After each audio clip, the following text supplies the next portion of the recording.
I hope everybody's doing good tonight. Everybody can see me okay, clear wise. We're coming to you live here from Brunson, South Carolina. Anyway, hope everybody's doing everything they need to be doing here at this time in life and holding on to their pants and their shirts and their seat belts and everything else as we move forward to this crazy time during the election and other areas of life around the cosmos, so to say. BT, ninth amendment party.com. Anyhow, tonight we're going to be talking a little bit about the Constitution within different aspects of defining sovereignty, how a constitutional government should operate, how presumption is operating presently within the states, and how that's going to be changing here as we move forward within this decade of change. We're also going to be looking at the law of the land. A lot of people hear that term, the law of the land, and the Constitution is the law of the land, and how that is really truly defined and really what it means as sovereign beings created by God our Father and so forth of that nature. So, again, welcome everybody. I'm glad everybody's here tonight. And so we'll go ahead and just start. One of the areas that we like to do is look at different books, and we read a lot of different areas of knowledge, so to speak. People have done research for centuries. And so, over the 40 plus years that we've been doing research and stuff like that, we run across certain people who have done a phenomenal amount of research and have the ability to verify their research. And so, one of the books that we're going to be looking at tonight is called A Treatise on the Constitutional Limitations, the fifth edition, okay, 1883. Okay, so we're looking at a time frame when, we had just basically, come out of a municipal area of government into a full-fledged 1871 full government within our country. And so the book itself is it's entered in the Act of Congress, just so everybody knows, and it was a 1874 was the first time it was actually published. Okay, so that way everybody understands. 1871, this book was published originally in 1874, and we actually have two of them. Okay, and so tonight, whoever gets closest to the number that we're going to go ahead and throw out there. Okay, so everybody kind of think about this number between 1 and 76. Okay. And so I'm going to write it down here and I'll have Carla go ahead and have that number there. Okay. We only got one book. Okay. So, whoever gets the closest to that number between 1 and 76 will get the book. All right. And it's a thick book, people. Okay. I'm not sure, many of you want half as heavy of a book, but I tell you what, it's a great book to have and so forth. So again, this is just a updated version of the original. Everything still is verifiable within that. And so again, we just want to be able to share some of this knowledge with some of you out there. So again, just kind of think of a number between 1 and 76. All right, so constitutional limitations, definitions. A state is a body politic. In other words, it's a society of men and women, okay? Because we are what creates government, okay? So we are promoting the safety and advantages of the living being to be protected through the state and the nation, okay?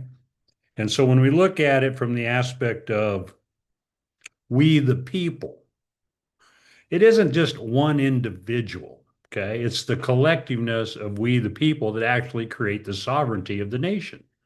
Okay.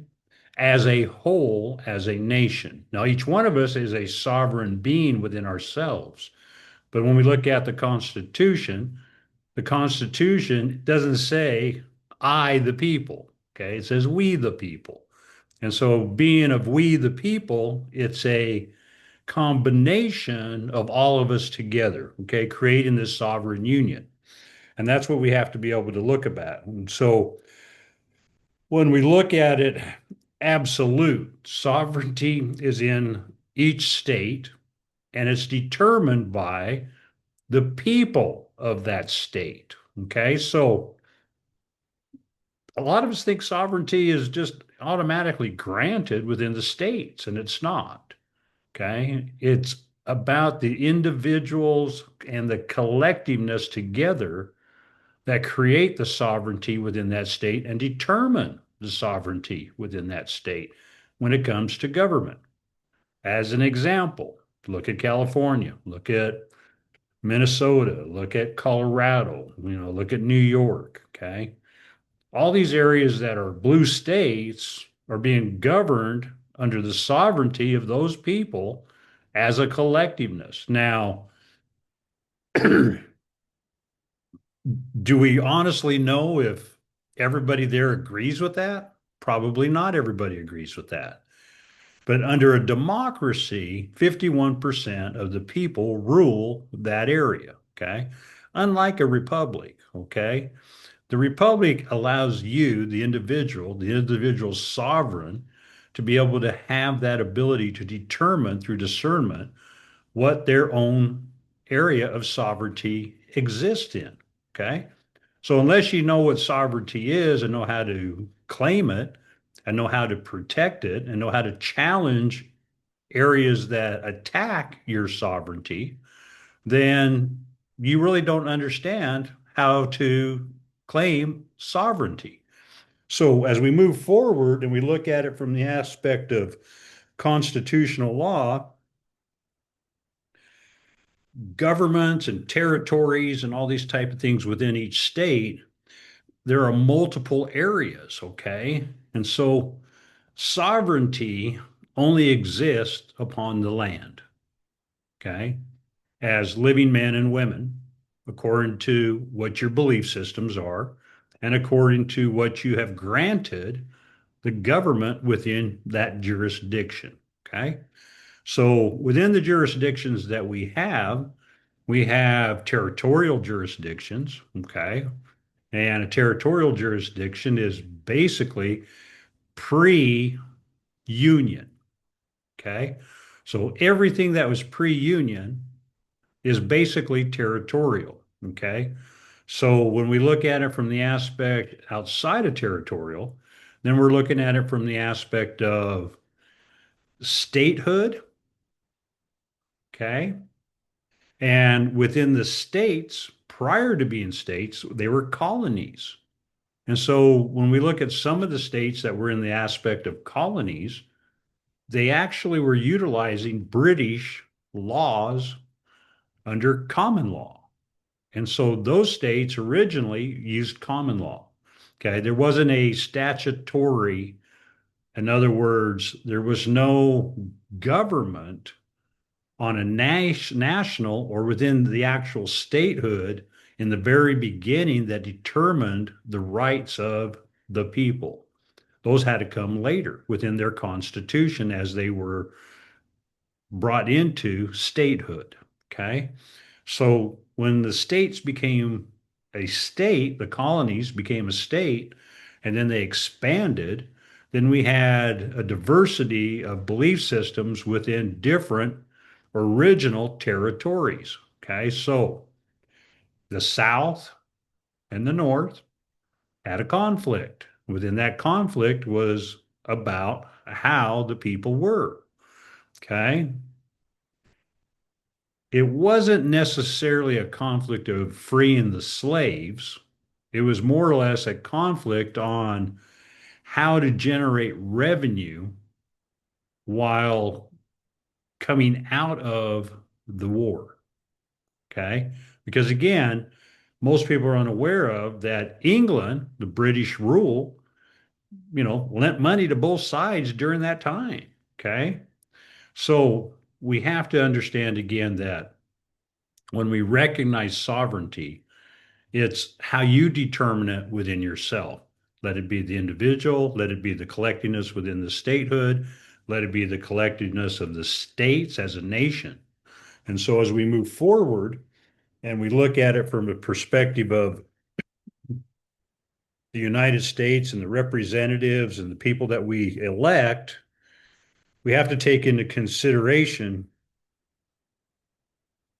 the general government. Okay. Now, the general government is granted their authority by we the people, the collectiveness, not by the individual, but by the collectiveness. So when we go out and we vote, and as we are coming up to a vote presently, it's the collectiveness that determines, okay, what provisions are going to take place down the road within that community, within that statehood, so to speak, and within the nation. And so when we look forward and we look at the constitutional jurisdiction within each state, we have to take into consideration the different areas of power. Okay. So we have legislative, executive, and judicial within each state. And within each state, we also have those same branches of government, so to speak, at the federal level, the national area of government, okay? The United States of America, the United States, okay? The District of Columbia, the state of Florida, state of South Carolina, etc. So as we move into those areas, each of those areas are separate, okay? One does not control the other, as we've seen through different Supreme Court rulings that Trump has been awarded favorably within the United States Supreme Court when challenged on certain things that people have challenged him on prior to his presidency of this second term. And some might say third term. And so when we look at it from the aspect of where we're going and what we need to be able to take into consideration, we have to look at it from the aspect of the plausible reasons, okay? Why do we have rights? What is a matter of right? What is it from the aspect of the political system, okay?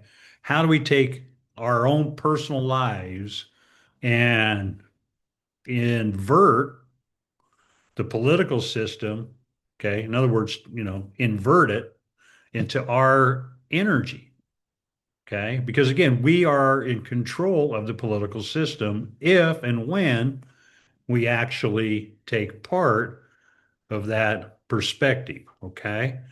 So we have to understand that we have to be a part of the collectiveness to make changes. And some of us don't like to get involved, and some of us don't like to speak out. And then there's some of us who just do nothing but speak out, let it be positive or negative, depending on the current situation of government. Okay. So as we move into the area of theories and the political system, the Union created a national constitution. Okay. We had the original Constitution already through the territorial process. Once it became a national constitution, it was no longer the true Constitution of the United States for America. It was the United States, Inc., Incorporated. And so what they did, when I say they, government, the elite, the British rulers, they had like layers. Okay. So just imagine, you have a piece of paper and you put it down on a table and you put the United States of America, territorial. Okay. That is all the territories prior to statehood. Okay. So those were the colonies, those are different territories. Okay. Then you lay another piece of paper over that, but you can still see your writing underneath it. Okay. Now, this new piece of paper has statehood. Okay. And so you throw another piece of paper over that. Then you have the Union. Okay. Then you throw another piece of paper over that. Okay.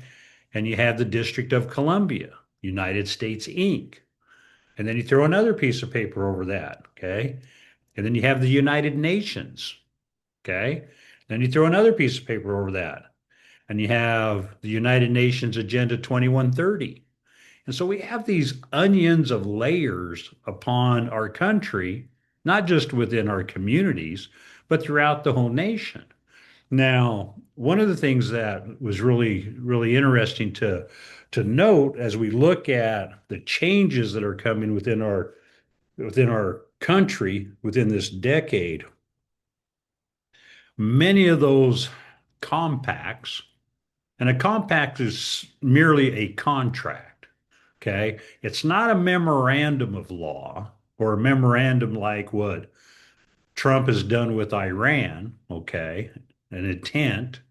It's a memorandum that is not the same because it has some legal strength. It's a contractual agreement. It's an international contractual agreement. Okay. And so when we look at the countries and we look at what took place, we have to look back in our country's history to where foreign interference really started controlling our country. Okay. So when we look back and we go all the way back into history, we can look at different treaties. We can look at different aspects of wars. But really, what it took place was when the United Nations was formed. Okay. And the UN is a globalist agenda. Okay. It is a agenda of a one world order. And Bush said it very famously in one of his remarks as he was speaking to the American people, is that he welcomes the new one world order. Okay, now what did that consist of? Giving up your rights, number one, your unalienable rights, which have already been pretty much given up, just so we all know, your ability to be placed under permission of statehood and unions, okay, the union of the national government, okay, taking those rights and creating a commercial structure within privileges. And those privileges are all done within the commercial status of your all cap name. And so when we look at it from the standpoint of, presidents and things of this nature, many presidents prior to our present president were all in some way in cahoots in creating a different form of government, unlike our founding fathers intended. Okay. Because again, each one had a different plan. But each plan took us further and further away from our true constitutional republic form of government. Okay, so when we look at it from the perspective of a republic form of government, what do we have to consider? Okay, we have to consider the practical fact that sovereignty is vested in those who understand what it means. Okay, if you don't understand what sovereignty means, you have no ability to protect your sovereignty as an individual. And then you take it a step further, as the collectiveness has no understanding of what sovereignty means, then they can't protect it either. And that's the road that we're at as we look from the past to the present. The majority of people in our country don't understand as a collectiveness what sovereignty means. Okay?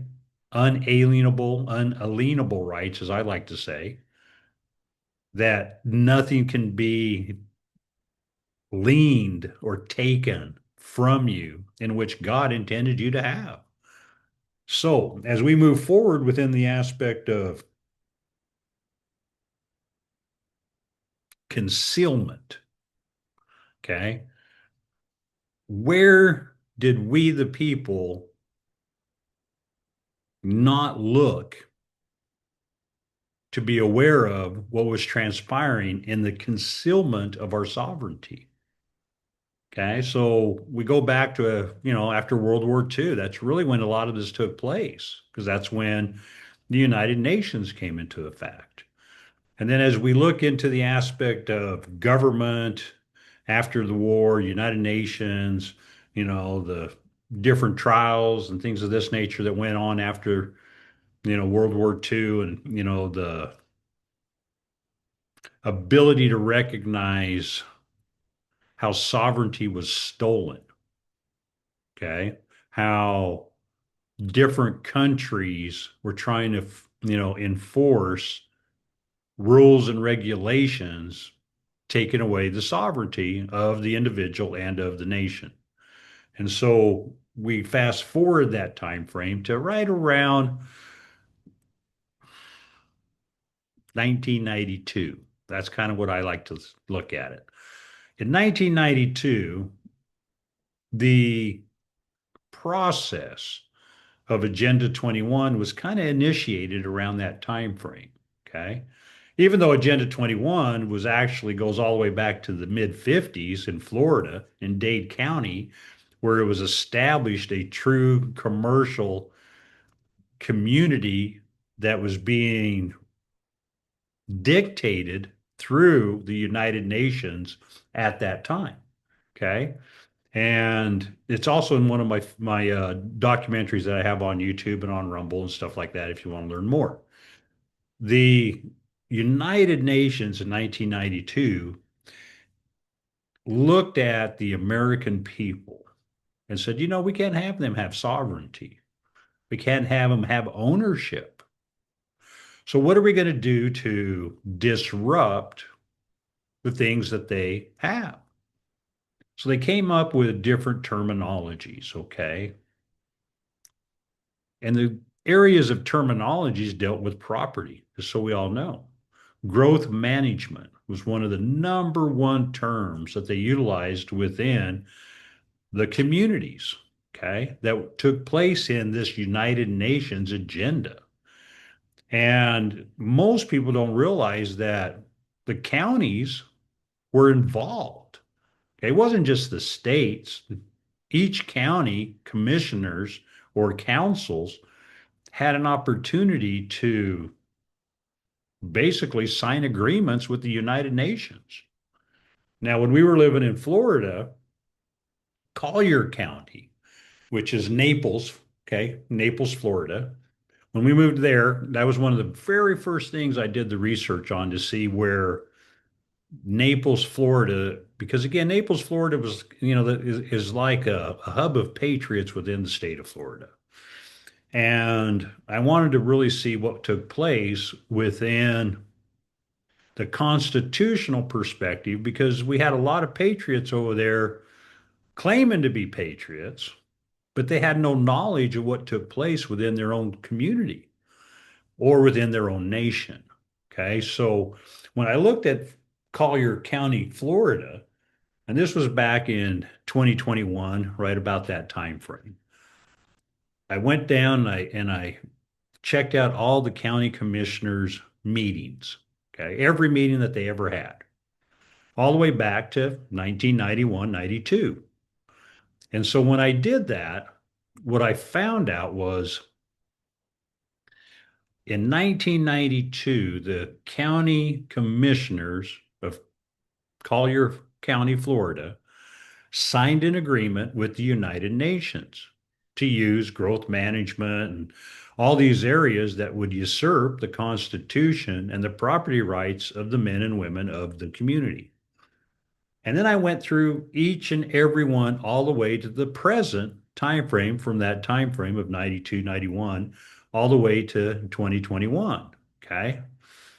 And I found out that there were 700 plus references within the United Nations ability to control that county, dealing with property, dealing with business codes, dealing with building permits, all these areas, okay?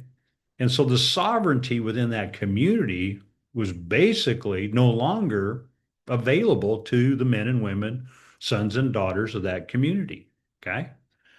So what we're doing now, and hopefully here by by September, I'll have that same knowledge of what took place here, not just in our community, but here in the state. And so that's the research that I'm working on presently, just so y'all know. Okay. Which is pretty difficult, just so you know. It's not something that you can just pull up. Okay. You got to dig and dig deep, but that's okay. That's what we do. And so when we look at it from the perspective of the United Nations and Agenda 21, Agenda 30, we have to take into consideration the court systems. And the court systems within the constitutional principles of common law, okay, that went out the door, okay? And it went out the door in 1934. And it went out the door under Title IV, Section 112. And Title IV, Section 112 of U.S. Code basically states that you are presumed to be guilty, okay? So before, under common law, okay, you're innocent. You know, please show me how I'm not innocent so that way you can convict me if there is a true injury. After 1934, it was no longer that. You were presumed guilty and you had to show your innocence or show that you were an injured party or your property under eminent domain was being stolen, okay, instead of the other way around. And that came all through the administrative procedures within the commercial structure of government, which was just starting to get basically a little steam, so to say, coming down that railroad track of commercial status of government, okay? Not every state community was incorporated at that time. There was a lot of unincorporated communities here in South Carolina and a lot of other states. There still is a lot of unincorporated communities. The ones that became incorporated were normally larger communities, and they wanted to be able to tax and be able to get funding from the United States government, Inc., during this time frame of the 1930s, 40s, 50s. And then what happened in 1967 was the largest structure of government ever to be made, okay, in our history of our country. And in 1967, what took place is all the governors got together and they met with the people from DC, District of Columbia, which is not a state.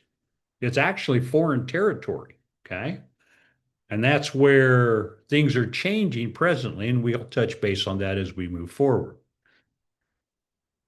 When we look at the transformation of sovereignty and what we're going through today in the present, is basically erasing all this history that violated our constitutional rights that our forefathers placed in front of us through the Bill of Rights and Declaration of Independence, as well as our Constitution.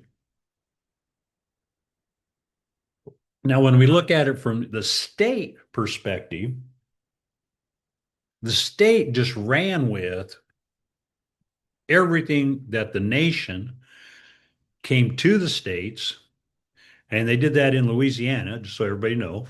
That's where they met. And what they did was they said, okay, if you become fully commercial, no longer a municipality, but a full commercial status of government, then you can tax more.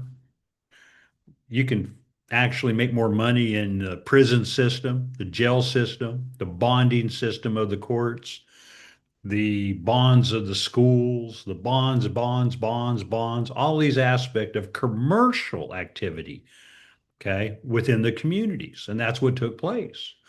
And so when you look back, and those of you who are old enough, from 67 to about 1985, that was the largest amount of progress in our country's history when it came to changing what we thought we had. Okay. And when I say what we had was the thought of being free. But during that time frame, little bits and pieces of legislation within every state slowly started taking away those fundamental rights that God bestowed upon us, like the right to travel, okay, the right to maintain our property the way we see fit, as long as it doesn't affect our neighbor's property or, the water, the groundwater, or the sky, so to speak, or that's above us, things of this nature. But to do the things that we felt we had to do to maintain our family and to create our own legacies within that family dynamics. Now, the business permit structure became really tightened. Okay. And I'm not saying that it's bad. Okay. But I'm telling you, if you got to get a permit, a building permit nowadays, it's ridiculous. I mean, the time frame that it takes to get a building permit, the building inspectors, okay, as an example, when we had our roof redone in our home in Florida, okay, prior to selling it, we just wanted to make sure we had everything done right. And so we put a new roof on. We had a big hailstorm down there in Naples. And so we redid our roof. Well, when the building inspector came out, he didn't even get on the roof. He never even got on the roof. He walked around the edge of the eaves, looked up at the roof, and came back and said, "Yeah, that looks good." Okay. In my generation, early, okay, and I'm talking like, pre 90s, building inspectors got up on that roof. Okay. I mean, they walked around, they checked the pipes that were coming out, as far as, your air pipes coming out of your sewer and different things of that nature, make sure everything was tucked in and, looked if you had a chimney, they made sure you had your, chimney, soffits and the metal and everything, everything done right. But under Agenda 21 and 30, it's all about the money and the revenue. It isn't so much about the quality of work being inspected. It's the control of revenue taken away from you, the man and woman who actually own their property. Now, when I grew up, my dad built a lot of homes, built, commercial structures and all this kind of stuff. And that's kind of where I learned how to do everything that I know how to do. And when we look at it back in our days growing up, all my dad did was go by what he knew how to build. Okay. So my dad, we built one of the very first Adobe homes, which is Adobe. Okay. For those of you who don't know what Adobe is, it's mud and straw. And we put it on a concrete foundation and we built all our walls that way, just like cinder blocks, but using Adobe bricks. And then we had about an inch and a half area there set aside on the foundation where we could have an airway, and then we bricked it. Okay. And so when we put our homes up and we did our other buildings and things of this nature, we didn't have building permits. Okay. They came by and looked at it and said, looks like everything's good. You got your studs in at 16. You got, the right amount of wood as far as thickness. You got your trusses at the right angle. They have this and that on them. Back in our day, we didn't have hurricane hangers. We created our own. So all these things that we did was up and above even the building standards of that day, because that's how my dad built. Now, if somebody today wants to build something on their home and they never plan on selling their home and it's just going to be in their family forever and ever, which a lot of times it happens, then they're entitled to build how they see fit. Okay. That's how we look at it because, again, it's your property.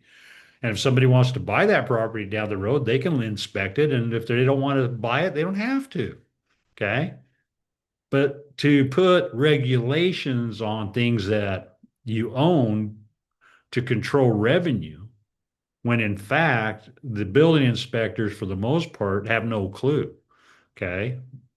They never seen an Adobe home in the state that we built it at. Okay. Later on, as I grew up, we were one of the very first people there in numerous states that helped with straw bale building. Okay. So we would take straw bales and build homes. Okay. In New Mexico, we built earth ram homes. And so we basically did forms through dirt and clay and some sand and compacted them and made our walls. And then also we did tire homes. Okay. So we take old tires and we put dirt in them and we'd ram, we'd pressure them down and we built them and stacked them just like we do bricks. And we created, ram earth homes. And so we did all these types of things. And as the system changed, okay, they started going, wait a minute, these guys are doing things that, you know, aren't according to the building codes, and we don't know how to address this. And so a lot of places went ahead and shut down that ability to build good structures because, again, it didn't cost a lot and it didn't take a solid engineer to understand that the structure was solid. Okay. You didn't have to pay for all the extra do's and don'ts. In a constitutional republic, okay, that's your right. That's your ability. Okay. The people who are subject to the commercial status of government as we see it today are given the privileges to build, the privileges to have indoor plumbing, the privileges to have electricity, so to speak. Okay.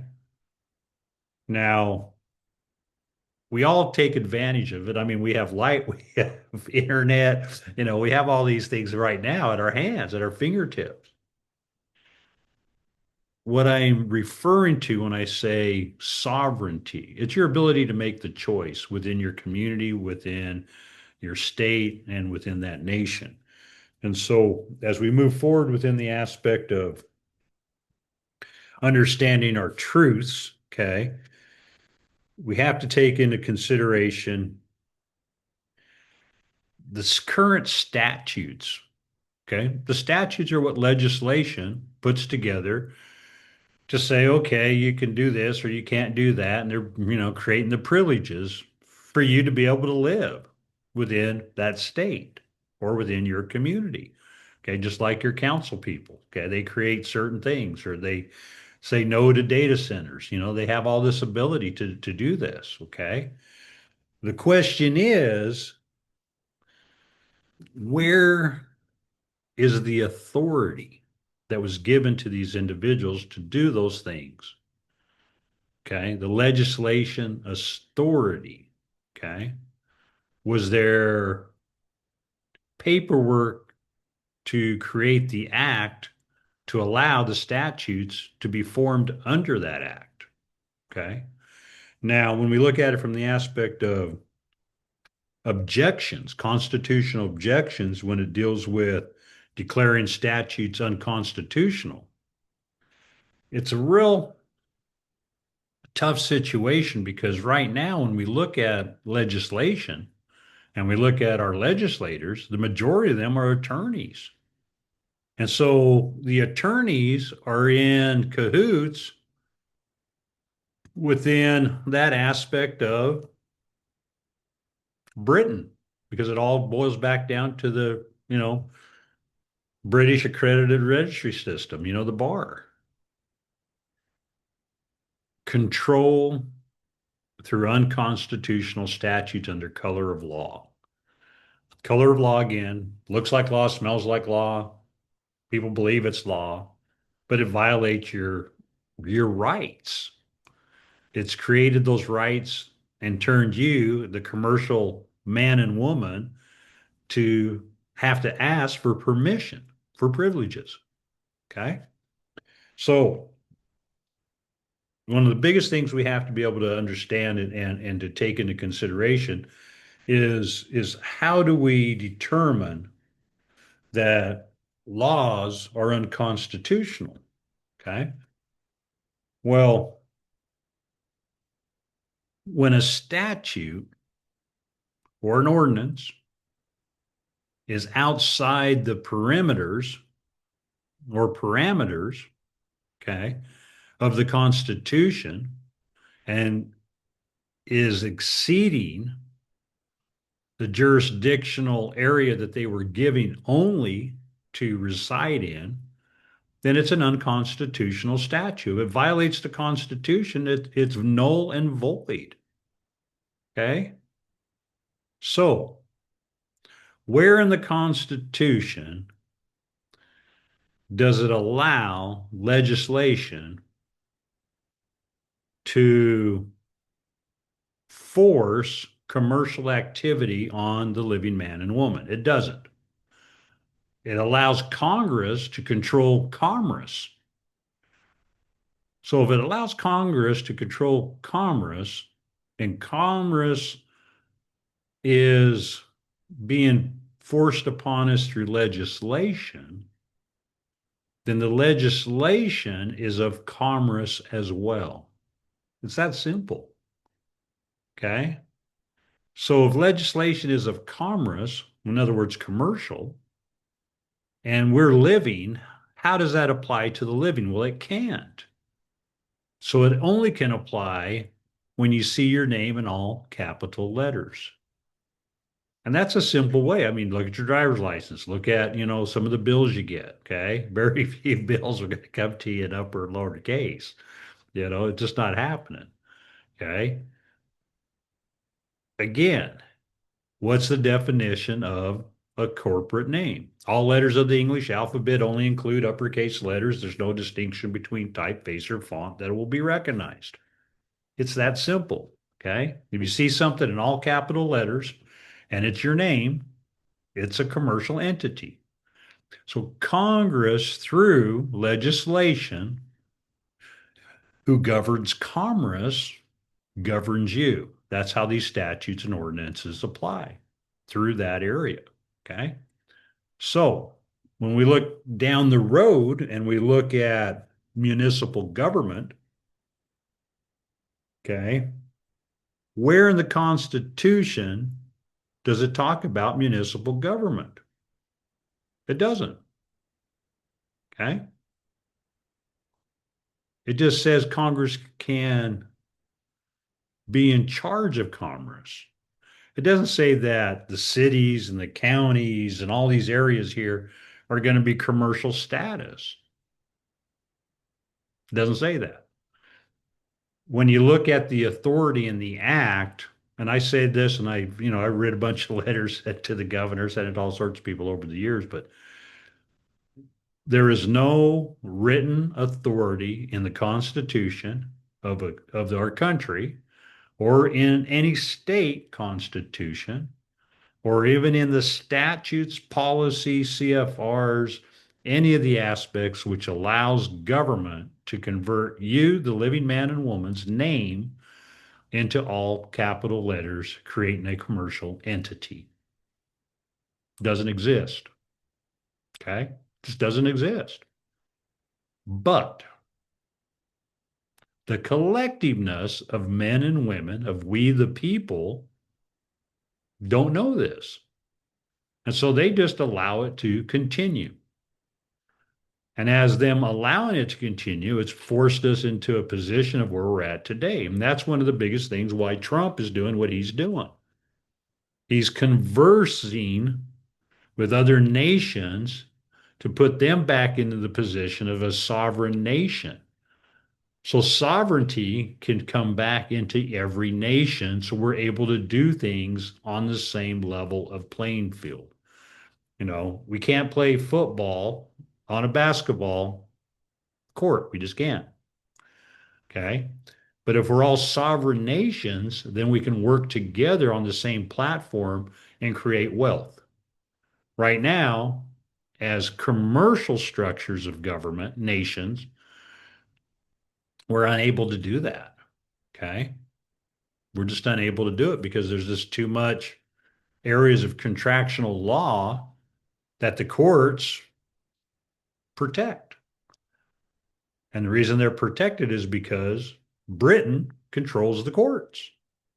British rule. It's not common law courts prior to 1967. Okay. So that's where we're at within that aspect. Now, when we look at it from an aspect of religion, okay, The American Constitution will disclose the fact that nothing is more fully set forth or more plainly expressed than the determination of their authors to preserve and perpetrate religious liberty and to guard against the slightest approach towards the establishment of inequality in the civil and political rights of citizens. We shall have for its basis only their differences of religious beliefs. Okay? Do I need to read that again? I'll read it again. Okay. A careful examination of the American constitutions will disclose the fact that nothing is more fully set forth or more plainly expressed than the determination of the authors to preserve and perpetuate religious liberty. In other words, that was one of their main goals, is to protect your religious rights. Okay? Because remember, when we look at our nation, Christianity is what came to our nation. Okay? It wasn't, any other religion. It was Christianity, period. Okay? That's what the founding fathers brought to this nation. So, when we look at it from the other aspects, it became a fundamental law, and our founding fathers did not want us to be oppressed within our Christianity. They didn't want us to feel persecution. And at times, even when our religious beliefs were stronger than the government's force, okay, to try to break into our religious beliefs and to prevent us from having that aspect of Christianity, they couldn't do so. Okay. That's where the separation of church and state is brought forth. However, just because it's state separation of church and state doesn't mean that our country was not founded on the principles of Christianity. Okay. And that's where common sense comes in, and that's where common law takes place, and that's where biblical law, nature's law, jurisprudence of nature, and all these areas take place is because, again, we understand within the knowledge through the belief and within the knowing of spirituality that we're created in God's image. Okay? Father, Son, Holy Ghost, so to speak. Okay? The Trinity, one would say. Okay? Great Father, Great Mother, Great Spirit, as we would say. It's the same energy, same circumstances of belief. And so we have to recognize within ourselves how are we going to make our communities better as we progress? How are we going to make our communities more enlightened as we progress through this transition of bringing glory back to an area of evil? Because presently, we have a lot of evil going on in our communities due to color of law, due to elected officials violating our rights, due to commercial contracts known as compacts within government forces, let it be local, statehood, nationally, internationally. We have to be able to recognize where we're at. Okay.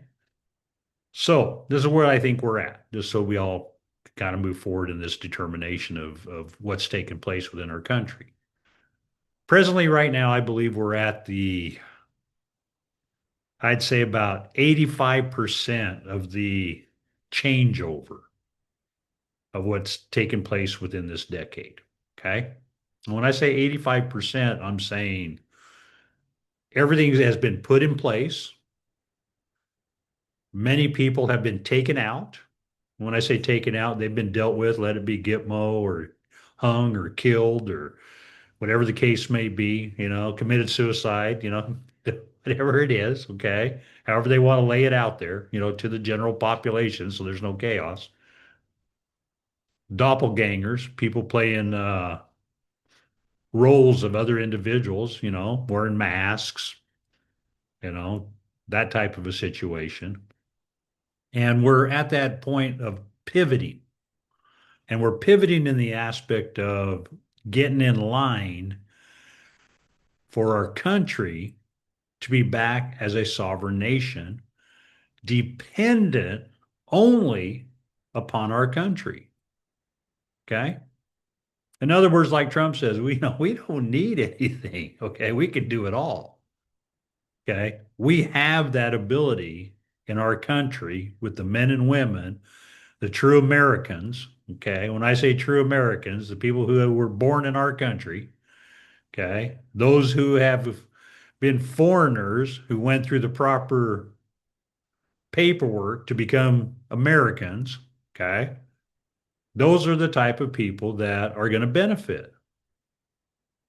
As we progress and we start looking at the economic stability of our country, we're going to be seeing some of the biggest growths in every community that allows that growth to take place through the collectiveness of the community. Okay. Some people might want a data center in their community, some people might not. Okay. Some people might want nuclear structures in their community, some people might not. Some people might want an automobile manufacturer in their community, and some people may not.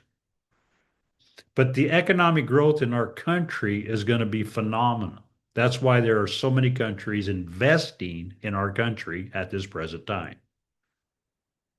Economically wise, gold, silver, they're going to go crazy, in my belief. Okay. And again, I'm not, this is my disclaimer. I'm not telling you to go out there and buy gold and silver. Okay. I'm just saying. But in my personal belief,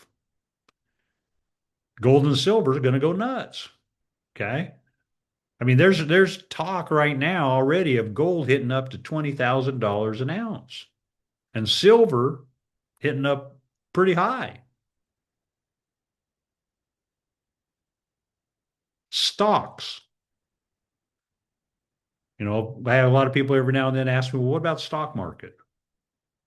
Well, if we look at the economic development in our country and we go through this transition of conversion of the Federal Reserve System to the quantum financial system, the stocks are going to go crazy too. Okay. There might be a few bumps in the road, like speed bumps, so to say, just like gold went up and came down, went up, came down, went up, came down, now just holding. Well, it's going to get ready. That's that speed bump, okay? And we're ready to jump that speed bump, just like silver, okay? Just like a lot of the stocks, your 401ks and different things, okay? All these things are going to be in a positive direction as we move forward after this Iran situation, after Cuba situation, after everything gets laid out in the Venezuela situation, okay, as things move forward into the Colombia situation, and the Western Hemisphere is put in the position of just being unstoppable. One of the biggest areas that we're going to have difficulty with, from what I believe, is dealing with Mexico and Canada. Okay. Those two are going to be a little tough, but we'll overcome those. And so I think probably here sometime after September or so, okay, we're going to start seeing some major changes within our communication with Canada and Mexico. Because Mexico, like Trump always says, they're run by the cartels. And the president there is basically just too scared to do anything because, again, he's dealing with the cartels. Okay. When we look at Canada, we're looking at Britain, the British government, okay, England still controlling Canada to kind of give us a neck shot, kind of punch us up here in the neck, trying to ruin our stability. Okay. But I really believe we're going to see some huge opportunities as Canadians become Americans. I see that in the future. So as we progress and these areas get taken care of, the economic stability of our country and the connected countries that are in the Western Hemisphere are going to be incredible. So, food for thought. If you have good investments after things take place and you got a little bit of extra cash in those investments, put it down on some land, put it on some legacies, put it on something that's going to create stability, not just for one generation of your family, but for multiple generations of your family. That's how I look at things. Look at it in the same perspective of your community. If you can help your community, help your community. You know, do what you have to do to give back because when you move money, okay, it comes back tenfold. There's an old story, and it's kind of the same story that we see happening all the time. Okay. And I have friends that are the same way, and they're slowly waking up and they're understanding what, Carla and I have been telling them for years. And, just the way we look at things through a different telescope, so to say. We're not looking through the tunnel vision, we're looking through the, you know, wide, wide peripheral vision. Okay. All the way back here where we can't see, but we know it's there. Okay. If you don't move money and you're afraid, you're not going to have money, you're not going to get anything. It's that simple. If you believe that money is tight, money will be tight. Okay. Same with everything else. If you think you're going to go down the road, you're, oh man, I hope I don't get a flat tire. You know what? You're going to get a flat tire. Okay. Words are powerful right now during the history of our change of awakening. Okay. Create and visualize, manifest, and give gratitude for each and everything that you're looking to receive. But don't be afraid of moving money around.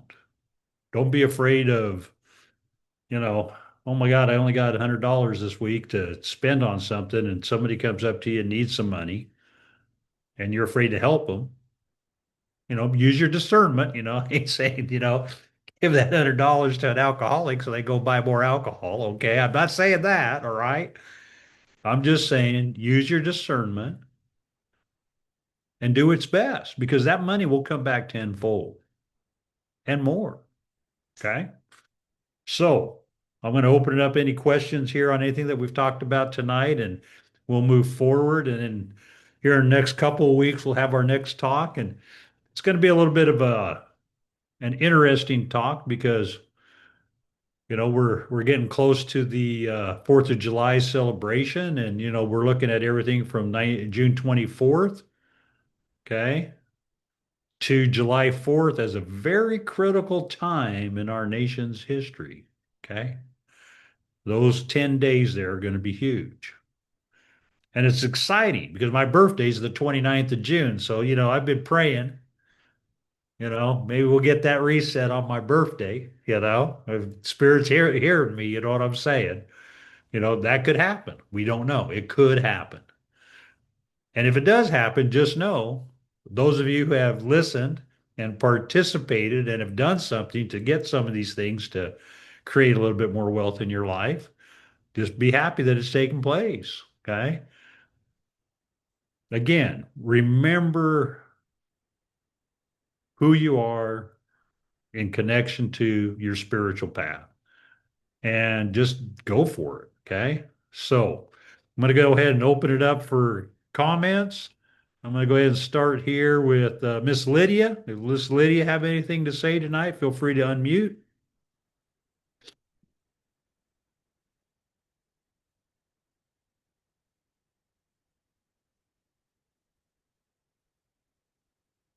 Okay, I guess Miss Lydia's quiet tonight, which is okay.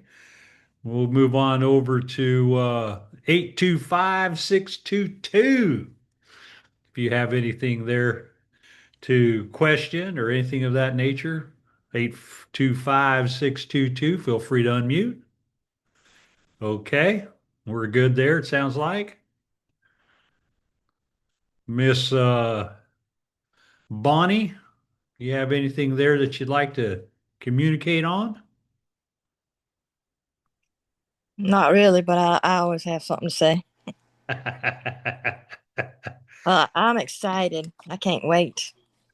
I'm hoping and praying that Trump's got something good for us up his sleeve soon. Well, did everybody see the Supreme Court ruling 9-0 over the right to bear arms, gun carry?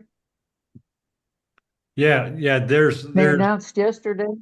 yeah, that's always going to be a positive. A lot of states too are doing the non-permits anymore, things of that nature. So the Second Amendment is getting really super strong. So that's a positive. Uh, Yes. in relation to Bonnie's stuff, there's a lot of good things coming down the road that I'm hearing. Okay, a lot of positive things. Uh, in July, down the road, I'm going to be giving a talk with Charlie Ward on one of his channels there, his members' channels. And so, there's going to be a group of us there that they're going to be communicating on what's taking place and stuff like that.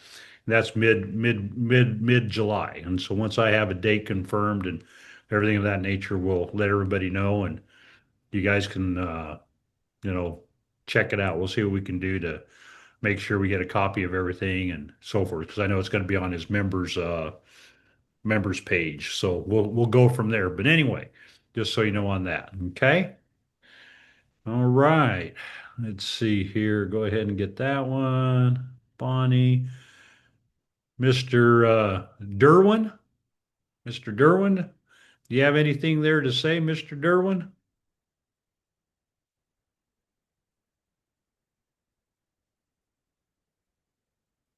Okay. Mr. Derwin, we're good there. Mr. Hamp?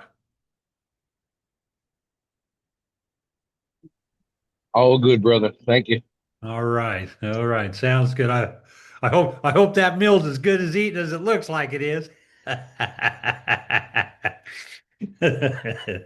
And congratulations to Hamp for all those votes he got.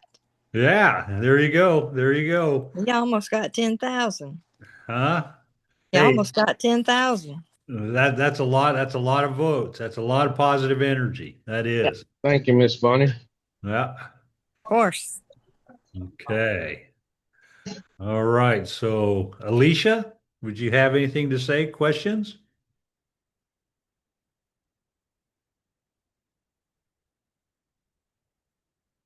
Okay.